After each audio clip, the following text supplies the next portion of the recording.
We were just talking backstage. Yeah. So, of course, it was awkward when I didn't come out. He didn't come out. We were like, no! It's always, yeah. I promise he's here. It's when Billy starts looking, that's when you get worried. Like, even Billy's going, Am I going to have to do another solo? How you doing? I'm pretty good. How are you? Really good. Congratulations. Thank you. Inside joke. I said, what did I do? Something you want to tell us? We have to say what the story is. Well, maybe we should find out. What is the big congratulations? Gary, who runs the whole convention, Gary and Adam run the convention. They're the reason we're all here. And backstage, he was like, hey, congratulations. And I go, thank you. And he was like, what'd you do? I'm like, Something general. Something general. You know, I've noticed, so if I, back in the day, like, I would occasionally do like a play or something like that, and invariably, these were like little black box theater productions, very low production value, very little rehearsal time, untrained actors, bad scripts, terrible performances, and at the end of the show, people who I knew who would come because they felt obligated to would come up and say the only thing they could think of, which was, congratulations. Yeah. Because it's what you say when you don't you don't want to be dishonest and say that was a great show, but you want to say something. Yeah. And congratulations, is like You did it. you got through that. You showed up. and you were here. Good for you. I saw you. Congratulations. Yeah, totally. Or is this also another good one? Did you have fun? Did you have fun up there? Did you have fun? Anyway, I could stay all hour, guys, but this is his time. Misha comments.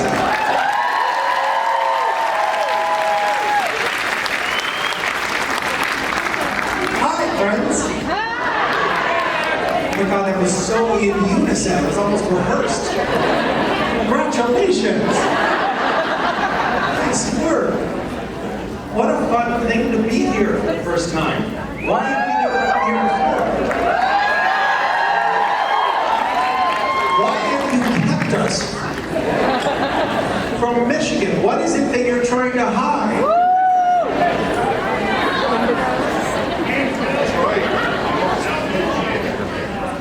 I don't trust you.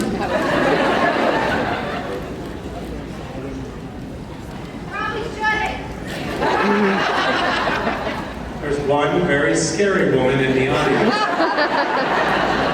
Yeah, kid. You're right not to trust us. And also be careful when you turn the ignition in your car.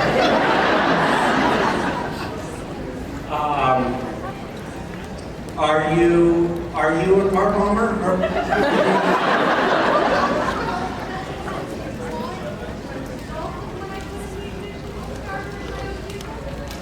What? You're not supposed to say that depends. Hi everyone, so excited to be here. I went for a run in Detroit this morning. It was hot. I'm still perspiring here. Michigan for you. What's that? That's Michigan for you. That's Michigan for you. Maybe that's why we have come. You'll get used to it. This is just going to be a call and response kind of thing. All of you people are futilely lining up at the microphone, but all these people are lazily just shouting things out from their seats. I'm gonna say, why don't you go step forward to the microphone, young lady, and ask us a question. Is this on? Yeah. Oh, it's on. Hi, Misha. Hi. I'm Sue, my first convention. Oh, really? Yeah.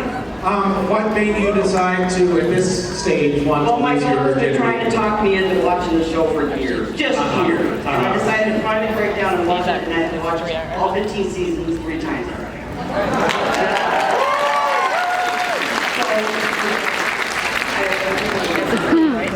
How long did that take? No, this one. No, this is That's embarrassing. How many months? Yes. This is The night, so I watched. Yeah, no, this is Until this the is day real. we're going to sleep. You watched, Right, yeah. you work Open at night? Yeah, we're at a hospital on Latimer's Island. Does that mean you're watching Supernatural at work?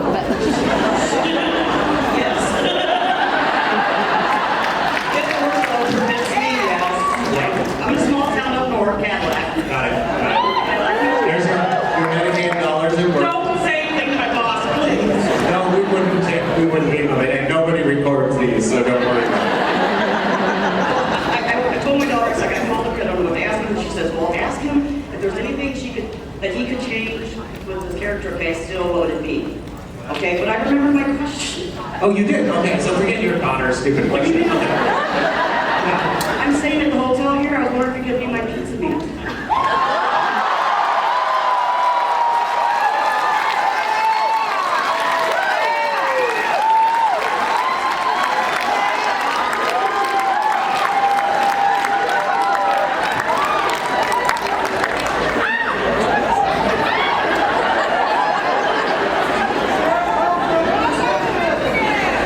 Based on the audience reaction, I feel like I could actually do pretty well as a pizza man.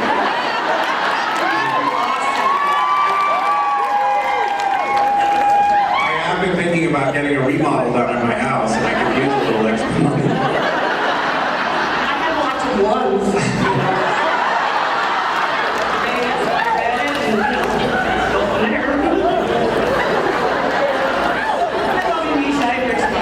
CW actor Misha arrested for turning tricks in hotel.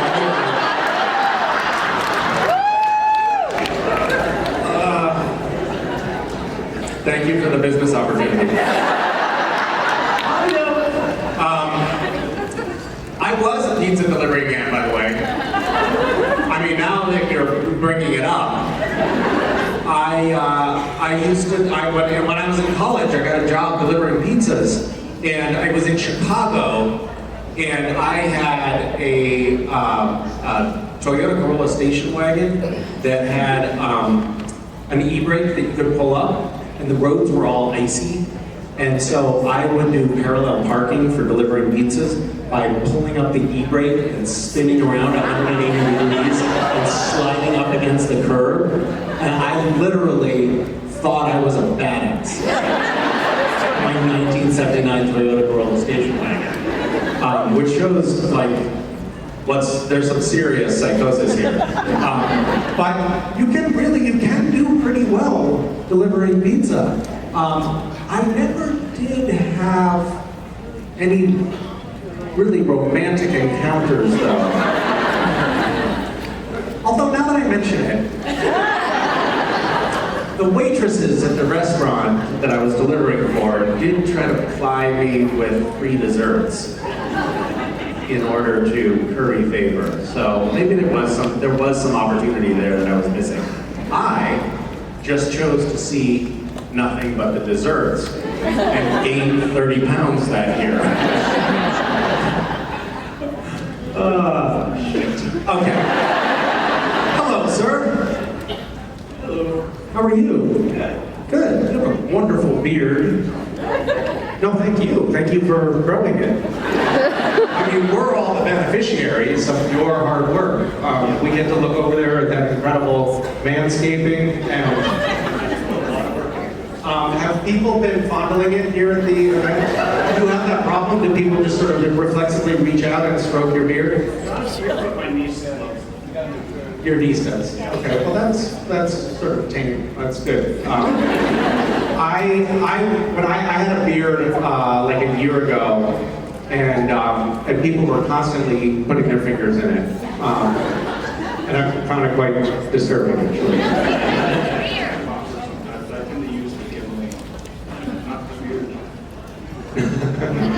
The beard.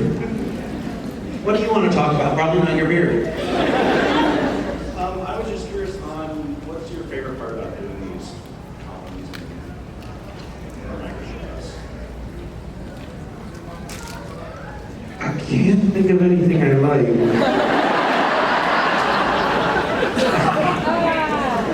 The pizza.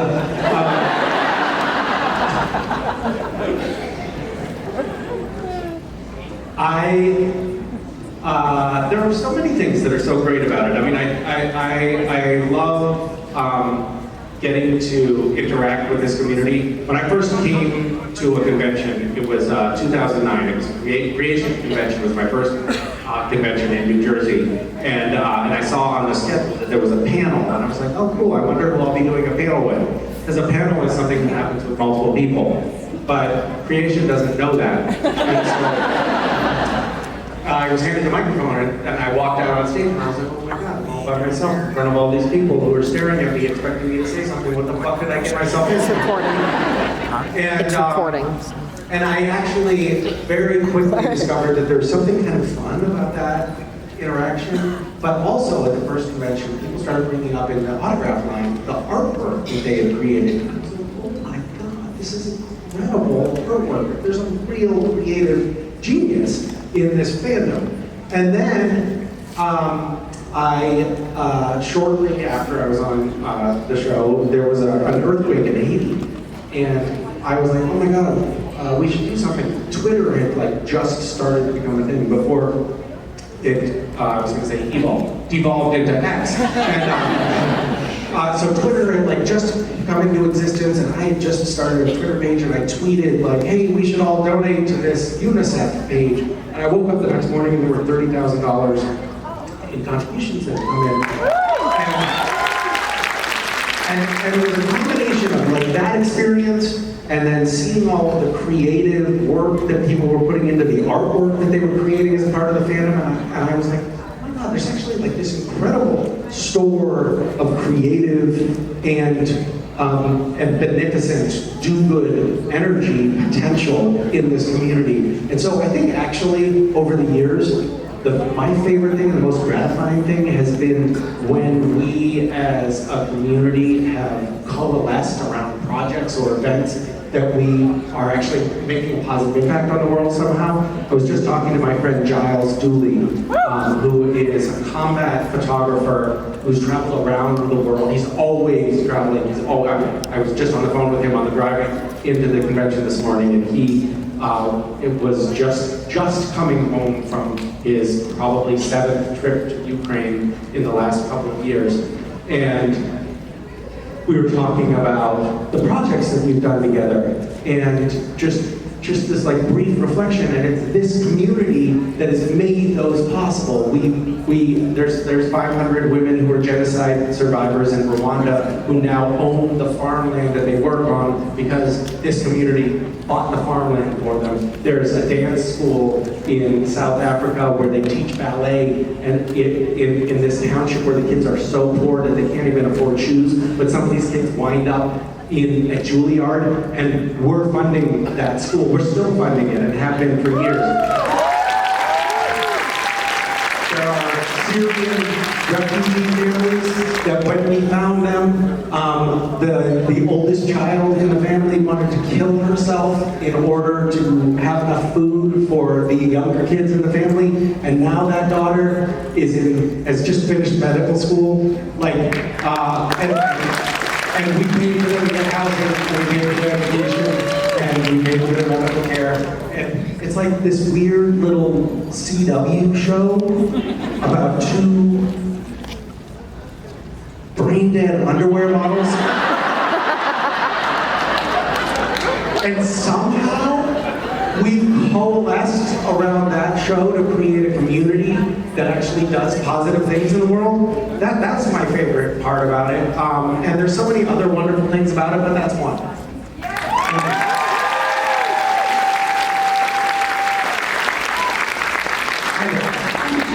My name is Dean, and Dean? That's a dumb name.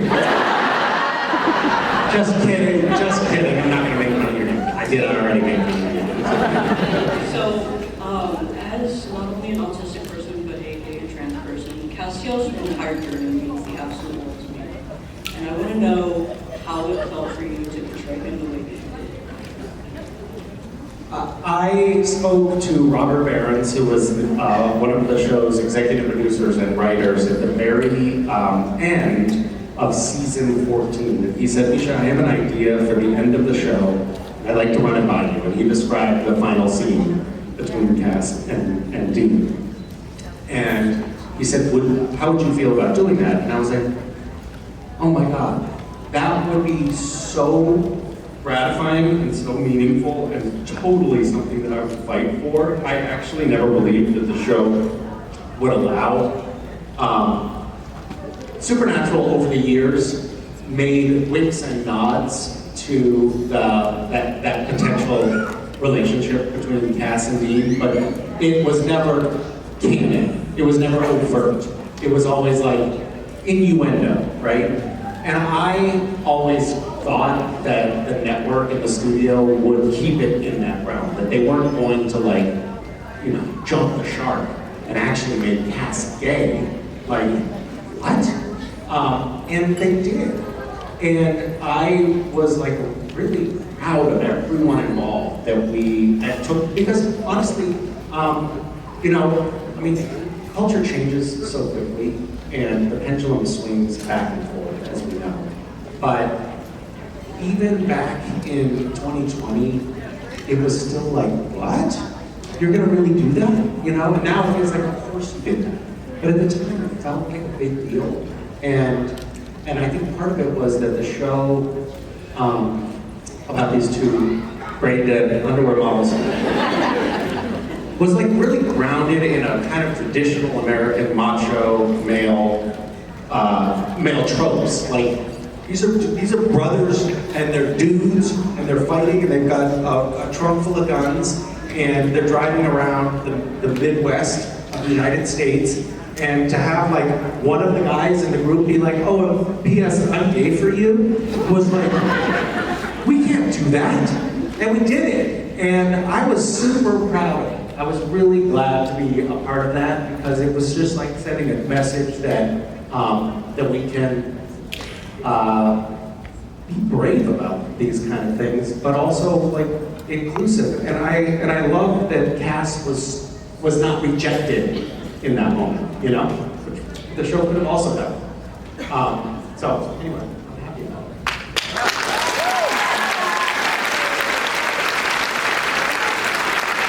And another just like a little shout out to Bob Lawrence. He was like ready to move on because he wanted to do other shows himself and he had other creative projects. And after Supernatural, he did go on and be a showrunner himself. And he was like, Misha, if you want to do this, I'll stick around for another year. Otherwise, I'm going to go work on my own show. But if you want to do that scene at the end of season 15 and have that be the end of Castiel's arc, then I will stay on the show for another year for that, which is pretty awesome to be doing. Hi. Hello, I'm Nixie. Hi. So my question is, if you had to face off between a bear and a shark, which would you choose? There is a correct answer. Okay. I have more questions for you. Is this fight that takes place between me and the bear or me and the shark on land or in the water? So bear on land, shark in water, because they have to be in their natural environments. That sucks.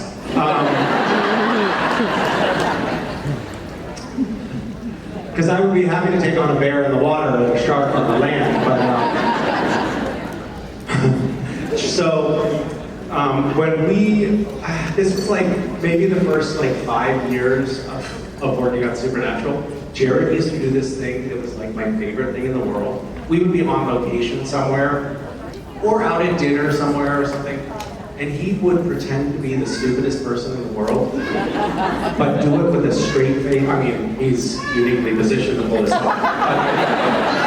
He would do it with a total straight face and just like keep going with it. And we were filming one day on a farm, and the farmer was there sort of just giving us, before we started shooting, the farmer happened to be there. Usually this is very common, like the person that owns the property where we're filming is sort of milling about and maybe even chit-chatting with the actors or whatever. So the farmer happened to be there when we were getting started. And there were like these big gopher holes. And Jared was like, what are those? And the guy was like, well, those are gopher holes. We have a big gopher problem. It's like a big part of the job here is like taking care of the gophers. And Jared was like, wow, that's intense. Do you ever have trouble with any other animals? Like, do you have sharks here?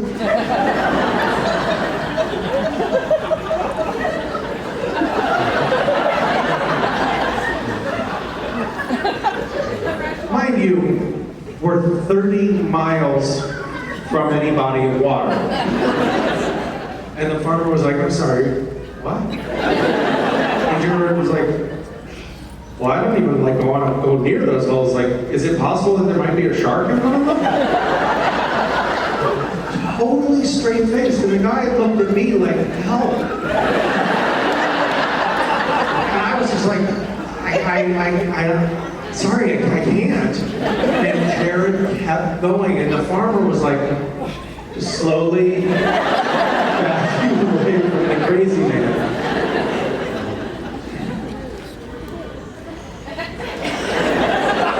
You can see what I'm doing, huh?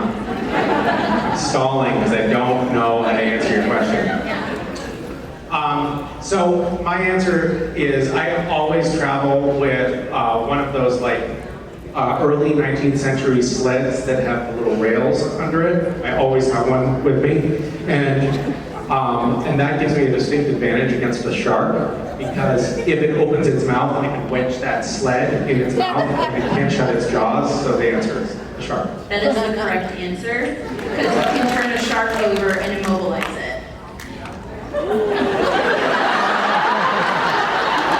Or that.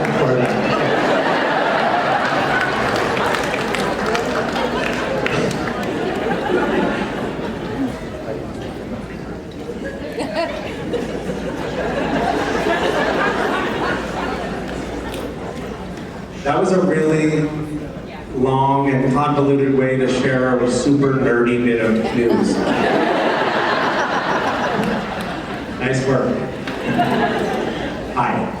Hi, my name is Brooke. I was Hi, Brooke. wondering if you were to take a road trip across the country with someone from the Supernatural cast, who would you take with you?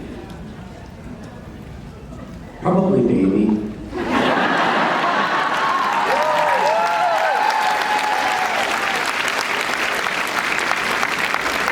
Maybe I should have been more specific. Yeah. You're driving baby. Let's just say that. You're driving. Okay, probably Dean, so that there's somebody who can fix baby when it inevitably breaks down because it's a 50-year-old vehicle.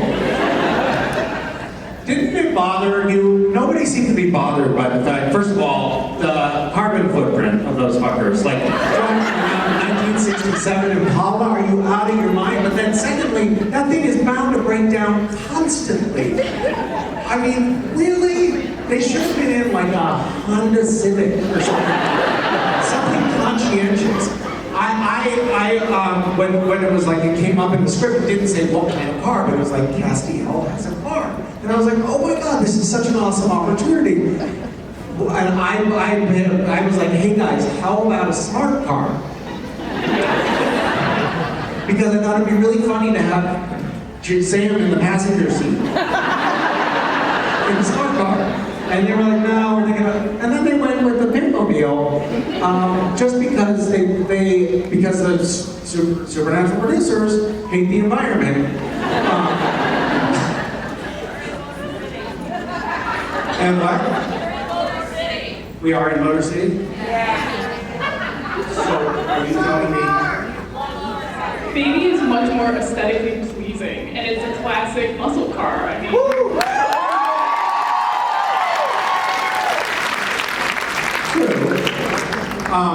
But what does the fact that we're in Motor City have to do with anything? Well, I know what the fucking audio industry is. But what does that have to do with my diatribe here? I can still like classic cars. Oh, come on. A smart car is a classic. I mean, it's a classic. It's a sexy car. That's a chip magnet.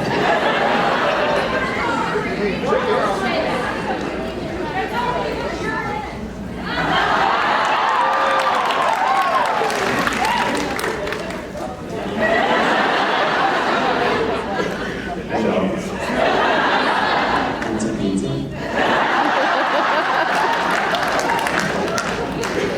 Meat lovers.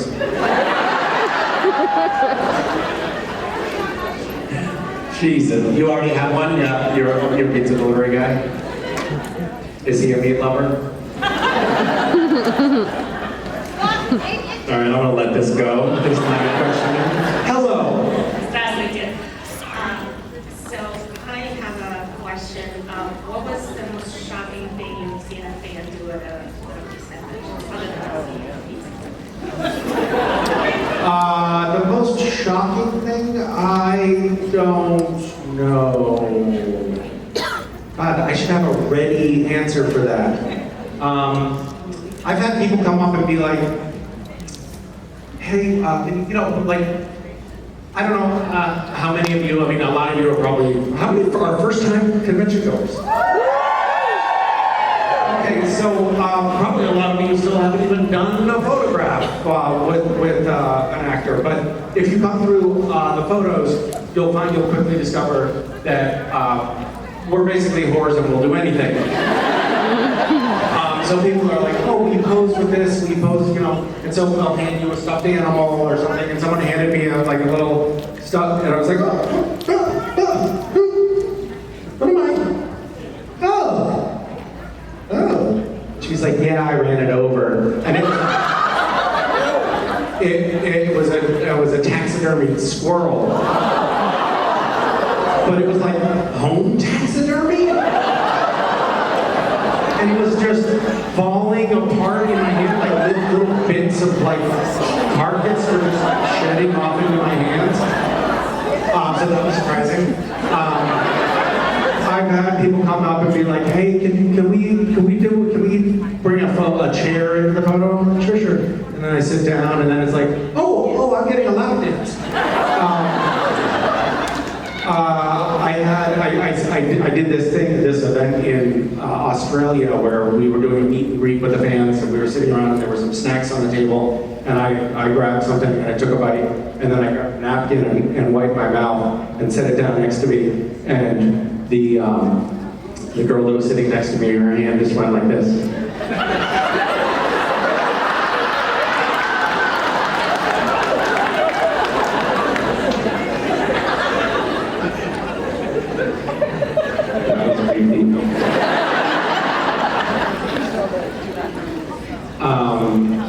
There was a fan that recently asked Jared and I a question when we were doing a panel together in Europe, and the question was, would you share with me your most traumatizing childhood experience?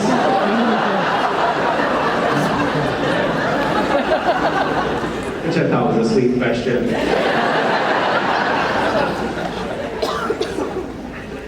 How about you? What is the strangest? What is your most traumatizing experience? Too many. What have you seen? Have you seen anything strange? Anything strange here? Some strange fan interactions. I mean, I think it's strange that me and my friend went several states to come here. Yeah. This is not her first convention. Well, way to call your friend out. That's really good for you. Not me, but my friend. She's crazy. You just finished 2 weeks ago? Yeah, 2 Oh, days good. ago. 2 days ago. Holy shit. So you already had tickets.